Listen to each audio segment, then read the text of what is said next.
Okay, so exporting a file for 3D printing is pretty straightforward. If you have it open here, and as long as it's made out of one part, all you have to do is go down to the snowflake, the tab at the bottom here. Mine says snowflake. Right click on it. If you're using a Chromebook, that's your 2-finger click. I think it's on a Mac, it'd be like a command click or something like that. But open up that menu there, and we're gonna go to this very last option, which is export. And then the only things you should have to change, you can change the file name if you want. It would be a good idea to make it something with your name in it. The format, make sure you've selected STL. And then the only other option I would really make sure you change is this one to millimeters.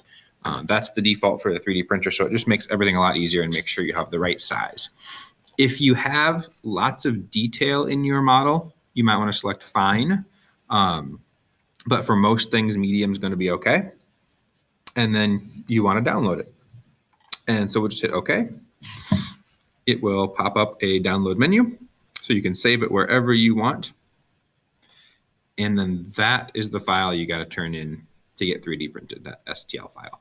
So wherever that's saved, submit that on the Google form and you're good to go.